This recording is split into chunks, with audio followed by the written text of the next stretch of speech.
Let me take you on a journey of betrayal, a journey of heartache, a journey of moisture-wicking rage. You see, I live in a share house, a majestic, mildew-scented utopia where 4 young adults attempt to cohabitate like evolved, fully functional members of society, but in reality function more like 4 raccoons trying to co-own a salad spinner. Now, sharing a house with other people is a bit like co-owning a pet velociraptor. You think it'll be thrilling, maybe even fun, but then you realize someone's always going to get eaten, emotionally, spiritually, or, in this case, exfoliationally. Yes.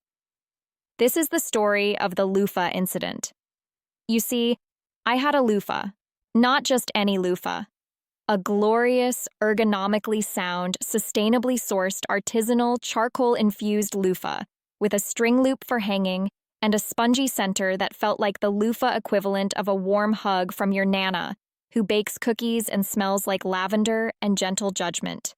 It was a gift from myself to myself after enduring a hellish work week in which I was verbally assaulted by both a copier and 3 mid-level managers with the emotional range of a decorative doorstop. This loofah, my loofah, was sacred. It was my temple, my therapy, my self-care embodied. I didn't ask for much in the world, just a humble square foot of synthetic mesh with the divine ability to scrub away not just dead skin cells, but the existential dread of daily existence. And then, she used it. Let's call her Tammy. Not her real name, of course, but a label to hide her identity so she can live with the shame, in private, for the rest of her life. Tammy, the roommate with no known occupation, a constantly rotating assortment of mugs she leaves in the living room like she's starting a very lazy ceramic militia, and the type of person who thinks dry shampoo counts as a personality. Now, in any normal household, one might assume that a loofah, a personal hygiene instrument that touches, among other sacred zones, your armpits, knees, and nether regions, is off limits. You wouldn't borrow someone's toothbrush. You wouldn't wear their underpants. And you sure as mildew shouldn't manhandle their exfoliation equipment. But there I was. Thursday evening. I come home after a long day of pretending to be fine at work, kick off my shoes, crack open a discount kombucha that tastes like regret and apple cider vinegar, and step into the bathroom to take a gloriously hot, soul-cleansing shower. And that's when I saw it. My loofah was damp. Not, I used it this morning, and it's still kind of moist in the middle, damp. No, this was freshly violated damp. Tampered with by unholy hands damp. It was hanging on the wrong hook, sagging in a way that can only be described as traumatized. And next to it, was one long auburn hair.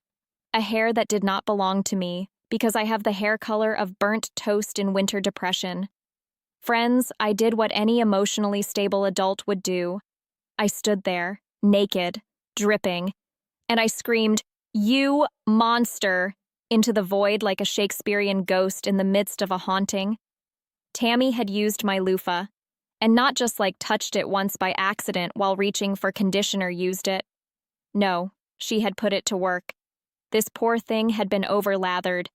It was bloated with what I can only assume was body wash that smells like glitter and abandonment, and it looked broken. It had the look of something that had seen things. War, fire, a summer music festival porta-potty. I didn't even want to touch it. I wrapped it in a plastic bag like it was radioactive evidence and buried it deep in the trash with the solemnity of a Viking funeral. Tammy had desecrated my sponge. And do you know what she said when I confronted her? "Oh, sorry, I didn't think it was a big deal. It's just a sponge." Just a sponge. That's like saying Michelangelo's David is just a statue, or that The Great British Bake Off is just a baking show. No, Tammy, it is an experience, an emotional support scrubber, a woven manifesto of personal boundaries. Let me explain something to all current and future housemates of the world. Respecting personal property is not a goddamn optional side quest. It is the main storyline. It is level 1. It is the tutorial you should have completed before you moved in with other people.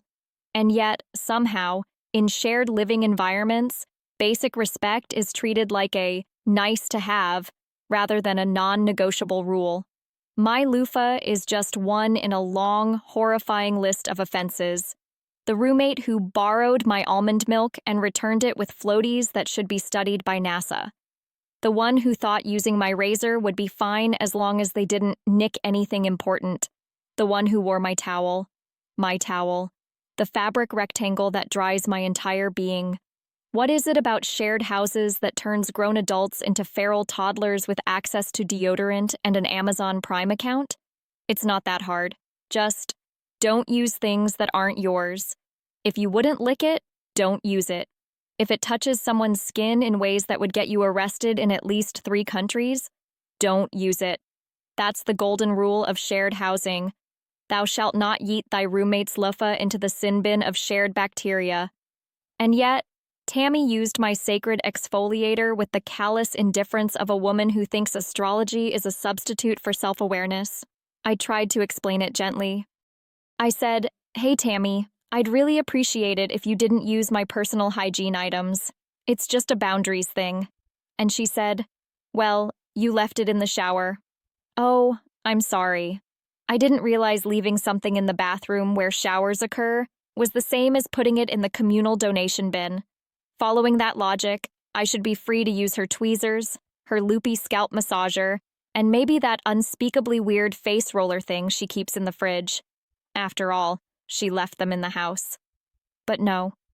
That would be a violation, according to Tammy, who I suspect is also the type of person who steals your fries but insists she didn't want any when you offered.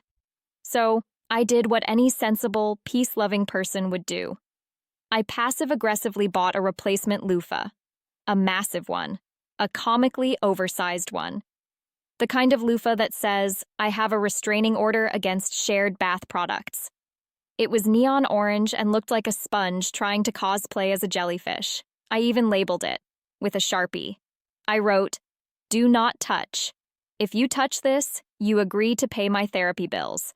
And then I bought a second one, wrapped it in cling film, left it in Tammy's sink, labeled it, "For communal crimes." Because sometimes shame is the only effective disinfectant. Tammy hasn't touched my loofah since, but she has been giving me the silent treatment, which, quite frankly, is the best gift she's ever given me. Listen, I know shared living isn't easy.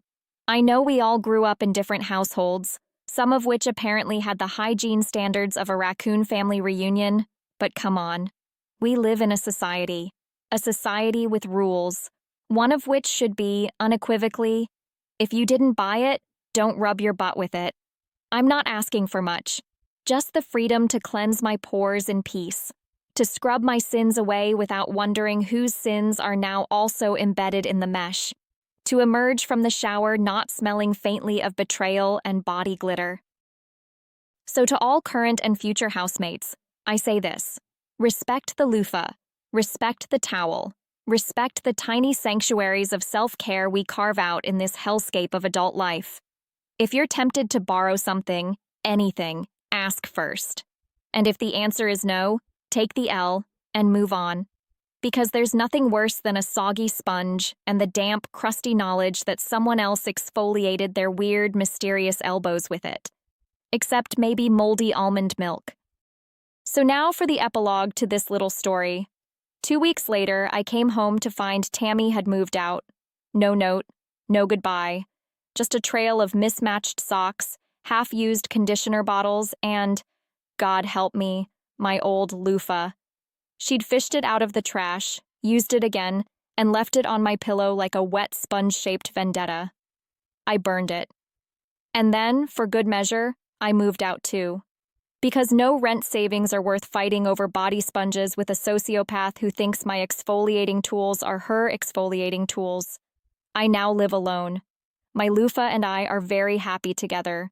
We do trust falls, we journal, we exfoliate with dignity, and most importantly, we do not share.